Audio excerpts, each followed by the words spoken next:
Halo teman pintar, selamat datang di video channel YouTube Kita Pintar pada bidang studi sejarah.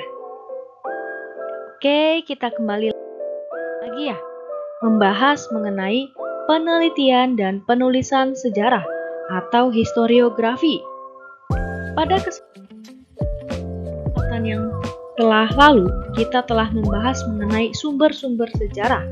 Maka dari itu, untuk kesempatan kali ini, kita akan membahas mengenai langkah-langkah penelitian sejarah.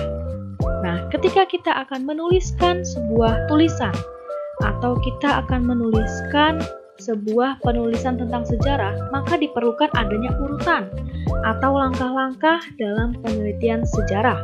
Nah, apa saja sih langkah-langkahnya? Mari kita ulas bareng-bareng ya. Oke. Pertama, kita akan membahas pastinya mengenai langkah-langkah penelitian sejarah. Penelitian. Ada yang tahu nggak sih apa itu penelitian? Berasal dari kata teliti, peneliti, penelitian. Nah, itu ya. Artinya adalah usaha untuk menemukan, mengungkap, menginvestigasi, menganalisis suatu kejadian sesuai dengan prosedur ilmiah. Jadi ketika akan menuliskan sebuah tulisan, diperlukan adanya prosedur. Prosedurnya apa? Tiap ilmu-ilmu itu pasti berbeda. Nah, ini kita akan membahas mengenai ilmu sejarah atau penulisan sejarah. Oke, ini kita akan bahas mengenai penelitian sejarah. Penelitian sejarah merupakan proses yang menyangkut eksistensi, mengenai nilai, moral, agama, dan juga budaya suatu bangsa dan masyarakat pada masa lampau, masa kini, dan juga masa depan. Karena yang namanya sejarah itu berkaitan antara masa lalu, masa kini, dan juga masa depan. Nah, selanjutnya, sejarawan yang akan melakukan penulisan sejarah harus memahami tentang metode penelitian sejarah. Apa aja sih metodenya? Atau apa sih metode penelitian sejarah itu?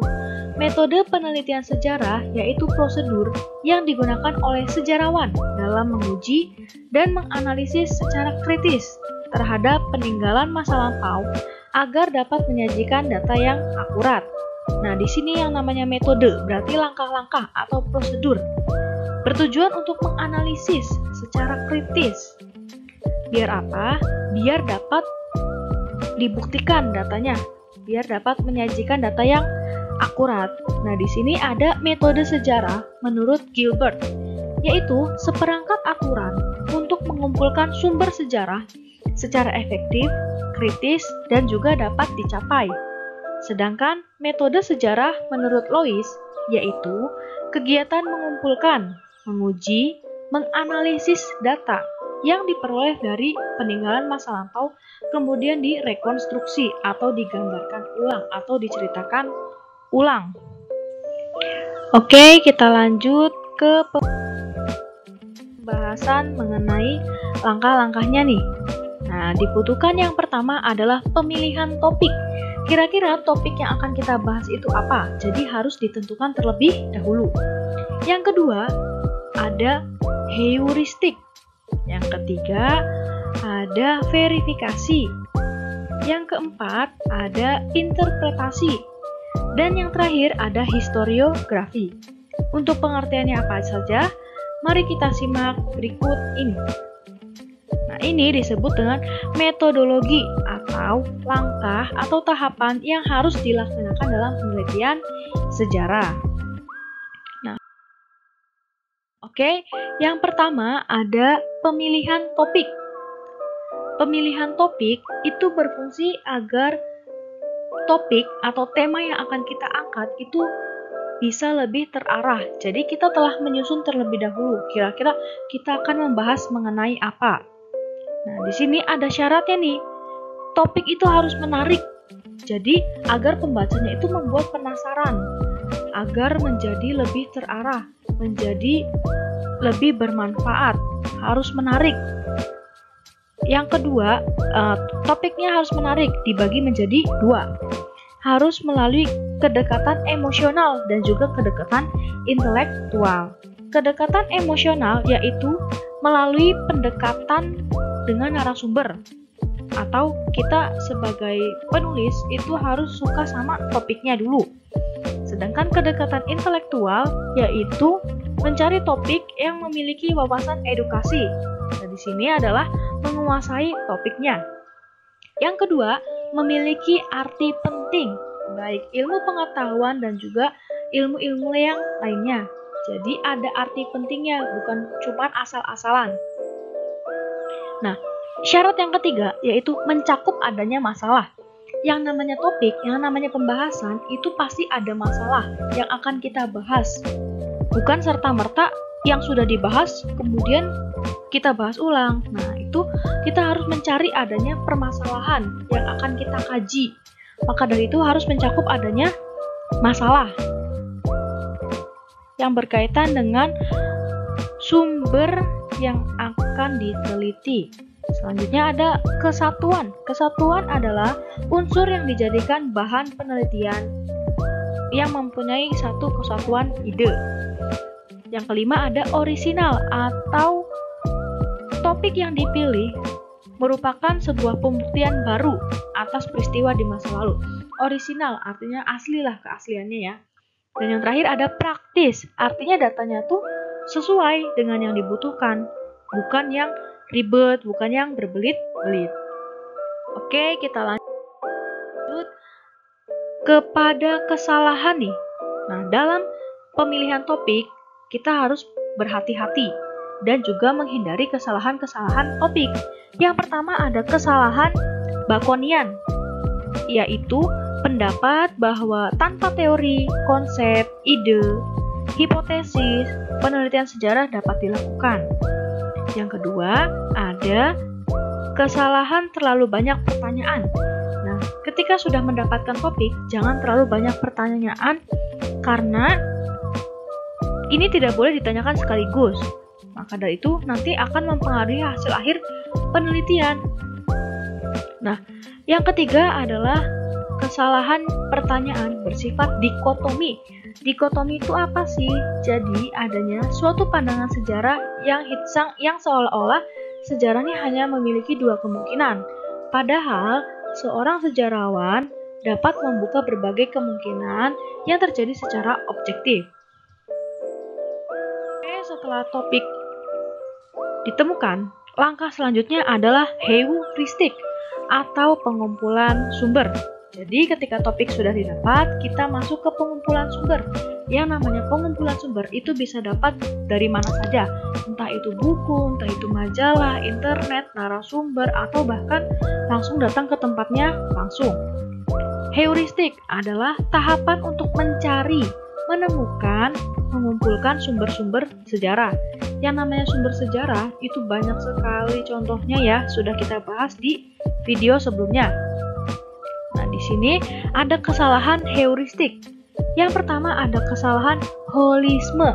Di sini kesalahan yang terjadi akibat sejarawan memilih satu bagian yang penting dan menganggap pemilihan tersebut dapat mewakili seluruhnya. Yang kedua, kesalahan pragmatis atau kesalahan yang terjadi karena sumber yang dipilih memiliki tujuan tertentu. Pengumpulan sumber seperti ini sering tidak utuh. Dan yang terakhir adalah kesalahan ad hominem atau kesalahan yang muncul akibat dalam pengumpulan sumber peneliti salah memilih orang atau memilih narasumber, pangkatnya atau jabatannya tertentu. Nah, untuk menghindarinya perlu dilakukan pengumpulan data dari berbagai sumber. Nah, ini disebut dengan kesalahan heuristik. Setelah dikumpulkan nih sumbernya, kita masuk ke langkah yang ketiga, atau verifikasi kritik sumber. Arti dari verifikasi sendiri, yang pertama kan kita udah mendapatkan topik, yang kedua kita mengumpulkan sumber, dan yang ketiga kita ada verifikasi, memilah data yang sesuai dan yang tidak sesuai. Verifikasi Kegiatan memeriksa, mengoreksi, menilai sumber sejarah yang telah dikumpulkan, dan juga memisahkan data yang penting dan juga yang tidak penting. Jadi, dalam tahap verifikasi ini, kita perlu adanya menilai sumber. Yang penting dikumpulkan dengan yang penting, dan yang tidak penting dikumpulkan dengan yang tidak penting. Jadi, kita akan melanjutkan dengan data yang pentingnya saja, dengan data yang relevan saja. Jadi, kita fokus kepada data yang telah dikoreksi, yang telah dinilai. Itu ya, verifikasi. Nah, di sini dibagi menjadi dua. Yang pertama ada kritik intern dan juga ada kritik ekstern. Nah, yang pertama ada kritik intern, yaitu penilaian terhadap keaslian dan kebenaran isi atau materi sumber sejarah, baik keterangan lisan maupun keterangan tertulis. Oke, jadi perbedaan yang pertama ialah penilaian terhadap keaslian dan juga kebenaran isi. Sedangkan pada kritik ekstern, penilaian terhadap bahan untuk membuat sumber sejarah. Dan yang kedua, kritik intern dengan cara membandingkan sumber sejarah yang berbeda. Sedangkan dalam kritik ekstern yaitu dengan cara memeriksa bahan yang akan digunakan. Di sini bisa berupa batu, kertas, dan juga tinta. Nah, di sini juga setelah tadi yang ketiga, kita ada yang keempat atau interpretasi, yang artinya ialah penafsiran suatu data. Penafsiran terhadap sumber sejarah yang terpilih sebagai bukti penelitiannya. Nah, di sini harus bersifat logis terhadap keseluruhan konteks peristiwa, sehingga sumber sejarah yang lepas satu sama lainnya dapat disusun dan dihubungkan menjadi satu kesatuan. Nah, di sini seorang penulis harus terampil dalam menafsirkan bahasa yang digunakan. Bahasa yang digunakan ialah bahasa yang jelas, bahasa yang mudah dipahami, bahasa yang tidak berbelit-belit. Agar apa? Agar pembaca dapat menikmati suatu bacaan tersebut. Penafsiran ialah interpretasi adalah penafsiran data. Jadi tahap sebelum dapat kesimpulan akhir. Nah, di sini ada kesalahannya juga nih. Kesalahan yang pertama ialah kesalahan pars pro toto. Terjadi karena ada anggapan bahwa bukti hanya berlaku untuk keseluruhan. Yang kedua adalah kesalahan totem pro parte, yang artinya kebalikan dari kesalahan pars pro toto. Sejarawan mengemukakan seluruhnya, padahal yang dimaksud adalah bukti untuk sebagian. Dan yang terakhir adalah kesalahan pendapat umum sebagai fakta. Di sini contohnya, orang Tionghoa identik dengan pedagang, padahal ada juga orang Tionghoa yang menjadi guru. Di sini adalah kesalahan interpretasi. Nah, setelah kita ketahui mengenai interpretasi, maka kita masuk ke pembahasan yang terakhir, ialah historiografi. Historiografi sudah mendapatkan kesimpulan akhir yang siap untuk dipublikasikan. Historiografi merupakan proses penyusunan fakta sejarah dari berbagai sumber yang telah diseleksi dalam bentuk penulisan. Dan juga di sini ialah hasil akhir, kesimpulan akhir yang siap dipublikasikan.